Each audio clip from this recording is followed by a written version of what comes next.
अस्सलाम वालेकुम। एक बार फिर से आपका इस्तकबाल है इस चैनल पर। क्लास 10th इंग्लिश का सेकेंड यूनिट का थर्ड पॉइंट है द ट्विंस। आज के इस वीडियो में हम इसके क्वेश्चन आंसर डिस्कस करने वाले हैं। आपके पास फर्स्ट क्वेश्चन है, rewrite putting the mistakes in speakers life in their proper order. शायर की ज़िंदगी में जो हालात हुए हैं आपको वो बताना है, सीक्वेंस वाइज उसको लिखना है। इस तरह से आप इसकी मदद से लिख सकते हैं। उसके बाद यहाँ पर थर्ड क्वेश्चन है, complete the following web diagram. आपको वेब डायग्राम को कंप्लीट करना है, तो इस तरह से आप इसकी हेल्प लेकर कंप्लीट कर सकते हैं। उसके बाद यहाँ पर आपको आंसर लिखना है B, write any two lines from the poem that you find most humorous.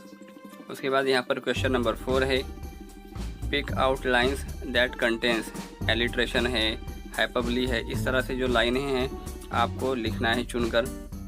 उसके बाद यहाँ पर क्वेश्चन नंबर 5 है, आप इस तरह से उसको देखकर लिख सकते हैं। यहाँ पर एग्जाम्पल दिया हुआ है, उसके बेसिस पर आपको ABCD लिखना है। उसके बाद यहाँ पर क्वेश्चन नंबर 6 है, आपको समरी लिखना है इस पोएम की, और कोई अच्छा सा टाइटल अपने हिसाब से आप सुझाव देकर लिख सकते हैं। तो इस तरह से आप देखकर लिख लीजिए, और यहाँ पर जाके वो समरी कंप्लीट होती है। बैक साइड में जाएंगे तो आपको यहाँ पर वो कंप्लीट होती हुई नज़र आएगी। उसके बाद जो लास्ट क्वेश्चन है, write an appreciation of the poem with reference to all points mention on page number 5।